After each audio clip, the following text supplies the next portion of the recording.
for him to be in that weight class. They need to calibrate them scales. We don't know how he makes that weight, all stuff. There is some kind of trickery going on in boxing that nobody wants to talk about. Ooh, he had beaten him once before in a controversial fight where Tszyu was bleeding very badly. And before he fought him in a rematch, Tszyu had been knocked out. So he beats Tszyu, and then he beats, Thurman, who's been very inactive, moved up in weight, and was a huge underdog for those reasons. Do you want to be undisputed, or what's your ultimate goal in the ring? There was an idea of becoming undisputed at one time, but as of right now, it's so much politics. Look with the WBO. I was already unified champion, but all these things that don't line up with us, you can't.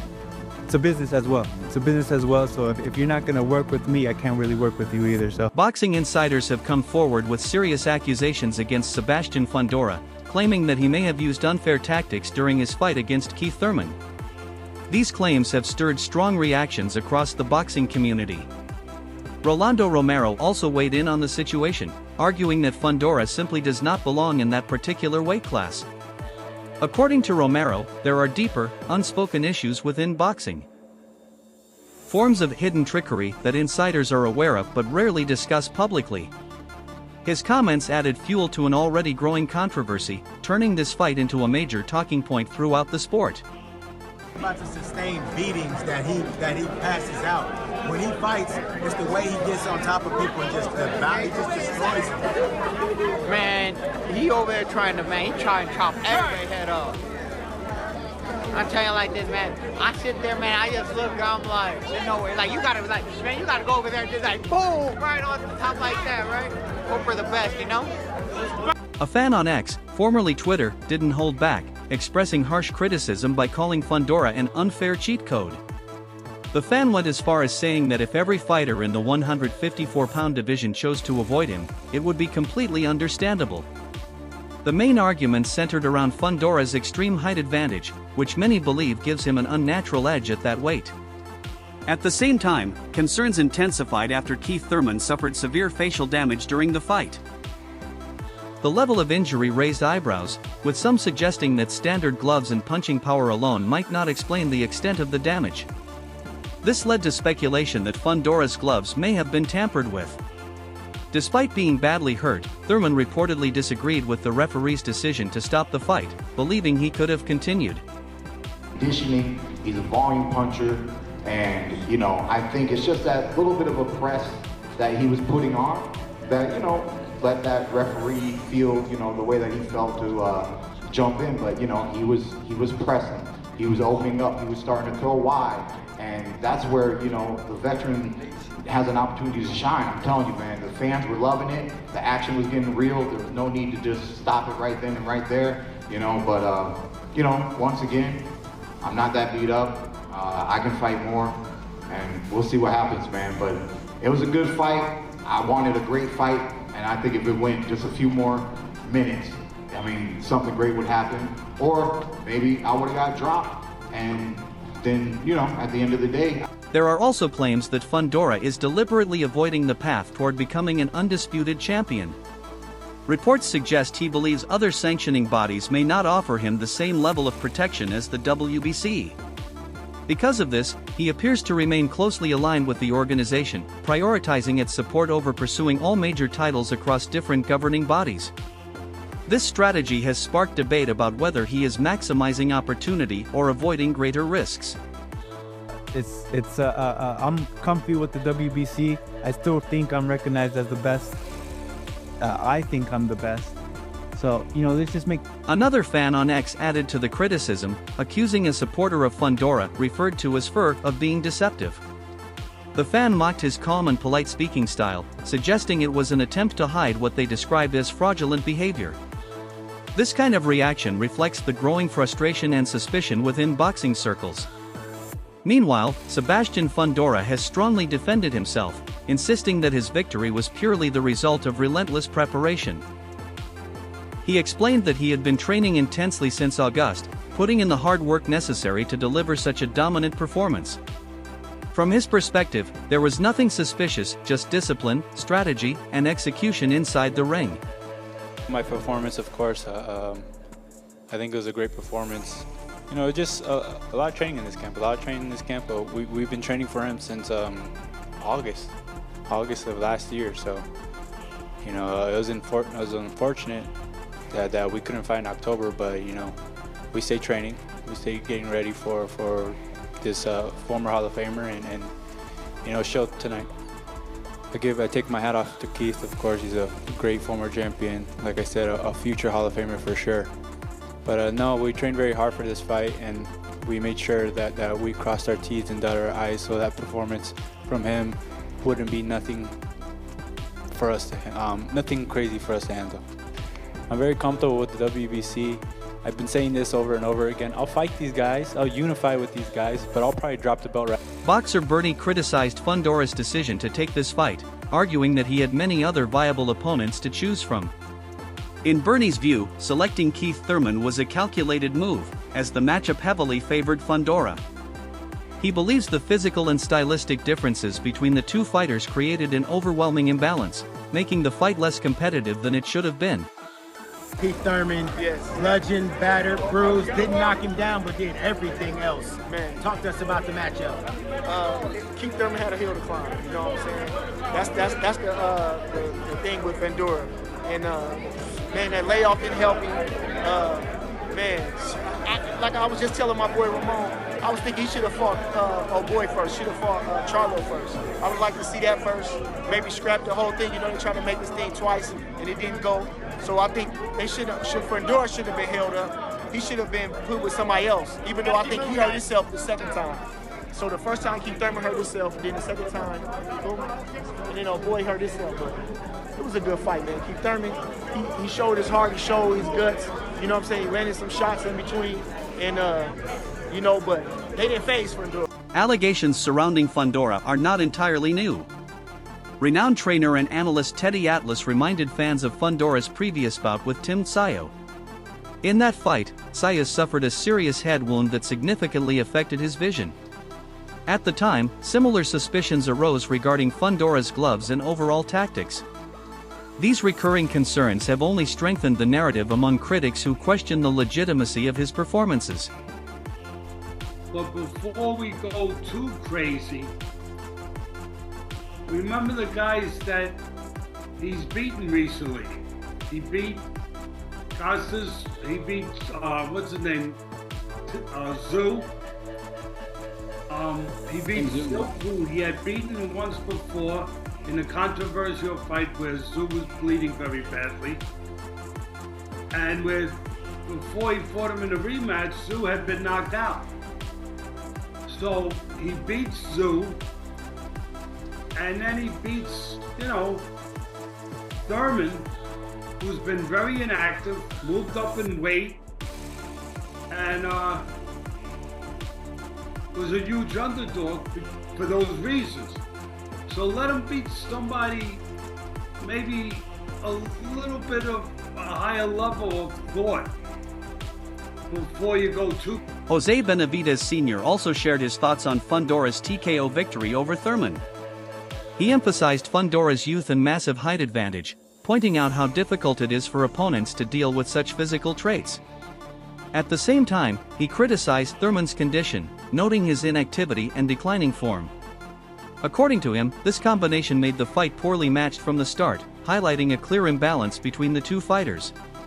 I already kind of knew that, you know, Fundora super young right now, super tall, and Keith Thurman, you know, at the end of the day, you know, he was a great fighter, he was a good fighter, but he had a lot of tough fights, but, you know, I thought Keith was going to give him a little bit of trouble, you know, and take him to deep waters and test him a little bit. But, you know, when Fundora threw the right hand the first time, he kind of got him, and, you know, that's when I like, oh, man, you know, Fundora, I think it's too much for him. Fundora looked really good. He used his distance, his body shots, and straight punches and everything. I think, in my opinion, he looked really good. And Keith Thurman, you know, he tried. And it was a great stoppage, in my opinion, you know, it's good. You know, when when they stopped the fight and I saw his face, I was like, damn, you know, it was a good. Another fan, posting under the name Ruthless Fura, described the fight as a mismatch even before it began and claimed it turned out to be even worse during the actual bout. This sentiment reflects a broader frustration among fans who felt the contest lacked competitiveness. Former champion Chris Algieri provided a detailed technical breakdown of the fight. He highlighted Fundora's unusual ability to land short uppercuts from long range, calling him a uniquely dangerous puzzle. According to Algieri, Thurman simply could not figure him out. He pointed to Thurman's inactivity, slower footwork, and inability to deal with Fundora's massive 80-inch reach. Algieri also reflected on Fundora's early career, noting how he once appeared awkward and uncoordinated.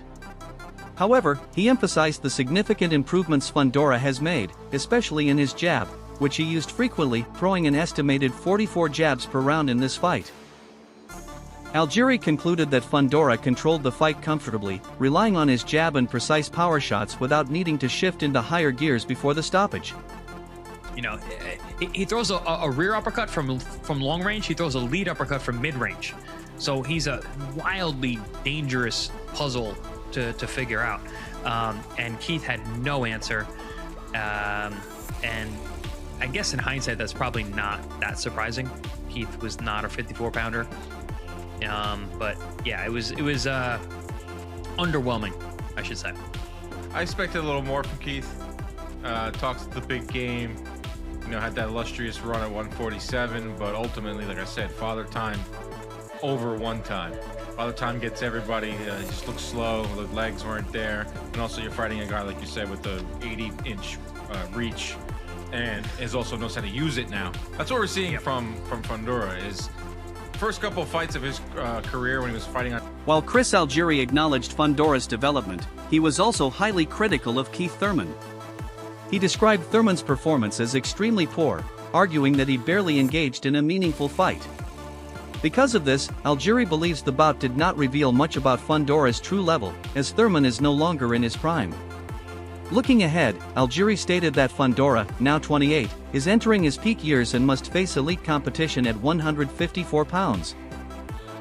He specifically mentioned names like Virgil Ortiz Jr. and Jaron Ennis as the real tests. In his opinion, Fundora has evolved into a dangerous contender, but only fights against top-tier opponents will truly define his greatness. Zoo fight was impressive. The second Zoo fight is where I think now Fundora can settle in now, and this is like what he's going to be. He's going to be a guy that pumps his jab. He's going to be a guy that throws power shots and lands power shots. I mean, his jab was really impressive. He threw 44 jabs per round in this fight. We're talking about a guy that never used to throw the jab. We always wondered, why does he fight on the inside when he has a bajillion-inch reach advantage over his opponents? But he's now settling in, and he started with the jab, and then he didn't even get out of first gear. Like, did you see? I didn't see Fundora exert any extra energy in this fight. He stuck behind his jab and threw short, concise power shots and just kept finding a home for them until the fight was ultimately stopped. I think Fundora is really coming into his own, but we gotta see him now with an elite level. Former champion Winky Wright analyzed the fight from a strategic standpoint. He explained that Fundora applied constant pressure, which played a major role in breaking Thurman down. Thurman's strategy of continuous movement, intended to create openings, ended up draining his energy much earlier than expected. Wright noted that Thurman's footwork and evasive tactics ultimately backfired, leaving him exhausted and unable to mount any meaningful offense. Meanwhile, Fundora capitalized on this by maintaining steady aggression, forcing Thurman into a defensive position and controlling the pace of the fight. According to Wright, this dynamic set the tone early and led directly to Thurman's fatigue and eventual defeat. It's part of the game, you know. Fundora's a tough person to fight, tall, rangy, you know, tough, and he threw a lot of punches and Keith had a little long layoff, and no excuse, man, he's just a tough fighter. He's just tough to beat, and then Keith had to do what he had to do, you know what I'm saying? Do you think, was there any adjustments you feel that were lacking in there? Yeah, it was. I think he was doing too much movement. That's what got him kind of tired with his legs, and then he couldn't do the things that he wanted to do. But, you know, Fundora was just trying to put the pressure on him. And like I said, it's been a while for Keith. fighting, and then fighting somebody at that size. This is difficult. People can say what they want. You can do this, you can do that, but you never fight nobody 6'6", 80-inch reach, you know, and love to fight. Keith Thurman spent years chasing major fights, particularly a long-awaited clash with Tim Tszyu. However, injuries repeatedly disrupted those plans. He even traveled to Australia in hopes of securing that opportunity, but it never materialized. Instead, Thurman found himself facing Sebastian Fundora, a fight that offered him a chance to return to relevance while giving Fundora the high-profile opponent he had been seeking. From the opening rounds, Thurman struggled to adjust to Fundora's extreme height and reach, attributes that are nearly impossible to replicate in sparring. Fundora dictated the pace, pressing forward with confidence, while Thurman experimented with different approaches but failed to land anything significant. In the second round, Fundora landed a perfectly timed left hand that visibly hurt Thurman, marking the beginning of a one-sided performance.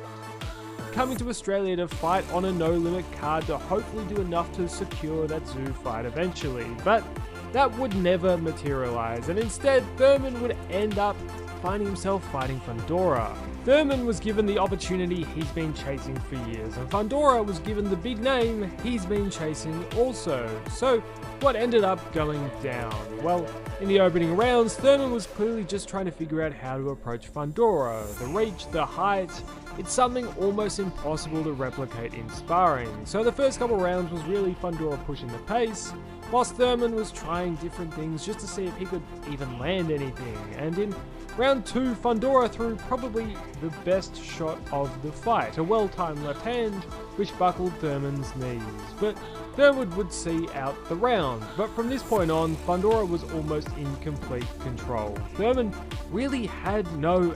Analyst Liam Goff offered a broader perspective on Thurman's career. He revisited Thurman's peak years as a welterweight champion, highlighting major victories over Sean Porter in 2016 and Danny Garcia shortly after. During that time, Thurman stood at the top of the division as a unified champion. However, Goff stressed that inactivity ultimately derailed his career. Thurman missed all of 2017 and 2018, returned in 2019 against Josesito Lopez, and then lost to Manny Pacquiao. Long gaps between fights followed, with only occasional appearances before stepping into the ring with Fundora. Goff argued that Thurman wasted his prime years, and as a result, no longer deserved a title opportunity. In his view, this matchup was inappropriate given how far Thurman has declined since his loss to Pacquiao. Round 5, it was just one-way traffic from here on out. There was almost nothing coming back from Thurman, and his face showed the story of the fight. And in the next round, this pressure kept going. Fundora kept laying it on, pushing Thurman onto the back foot, which caused the referee to step in to stop the fight. He saw too much. Although Thurman was still moving, he wasn't really throwing anything back, and he was copping too much damage. It was common sense why the ref stepped in to stop it. But with this win, Fundora has cemented himself as one of the toughest champs at 154. The Fundora we saw against Mendoza is dead. He now really knows how to use his advantages beautifully. He didn't give Thurman space to breathe. He controlled that distance, laid it on him, and barely got... Goff added that watching Thurman now is difficult for fans who remember how great he once was. The contrast between his past and present performances is stark. Regarding Sebastian Fundora, Goff admitted he was not initially impressed, describing him as physically gifted but awkward in the ring. However, he acknowledged that Fundora has improved significantly, especially after his bouts with Tim Tszyu, and is now developing into a serious contender. For Goff, the story of this fight represents two opposite trajectories: Thurman's decline due to inactivity and missed opportunities, and Fundora's steady rise. He concluded that the fight itself was not worthy of high expectations, but it does signal a shift toward a new era in the 154-pound division led by fighters like Fundora. Love watching him. He was one time, he then turned into run time, as many people called him, but he still had really fun fights. Like his fight against Sean Porter in the Barclays Centre back in 2016, 10 years ago now. That was a great fight. It was competitive, it was close, but it was action from start to finish. It was brilliant. He then goes and he fights Danny Garcia. And that wasn't as fun, but it was still a good fight. And it was still Danny Garcia. I think Danny Garcia was still, peak Danny Garcia at the time. It wasn't that long removed. from the Amir Khan fight, 5 years, but it's still reasonably good Danny Garcia. And you're thinking, right, you know, Keith Thurman, the world's at your feet right now. You're unified champion at 147 pounds. Floyd Mayweather was getting ready to fight McGregor. You know, you could be saying right now that he's gone, you know, I'm the guy, this, that, and the other. You know, you'd Kell Brook with you. So many things going. So many good options, so many good opportunities. And he sits out well over a year. In fact, he sits out the whole of 2018, and that was March 2017, so it was early in the year. Watching Thurman now, Goff said was difficult. March of that. He sits out the whole of 2017, the whole of 2018, comes back against Josecito Lopez in January. I think it was Josecito Lopez anyway. In January 2019, doesn't look good in that fight, and then loses to Manny Pacquiao. Spends, what, 3 years nearly out of the ring? Fights Mario Barrios, and wins that. And then has another, 3 years of inactivity to then fight Brock Javez, a guy who had previously lost at 140 pounds, and I think he'd fought even lighter than that, to now getting this fight with Sebastian Fundora. I have described the last 7 years of Keith Thurman's career like that, because there's been so little to talk about. I don't understand it. I don't get where the inactivity came from. I don't get the reason behind it. I don't get that he takes these like 2-year breaks, comes back, has one fight, and then waits another 2 years and then gets a world title shot. To me, it's just ridiculous. That wraps up everything for today's video. Stay tuned for more updates, analysis, and reactions from the boxing world.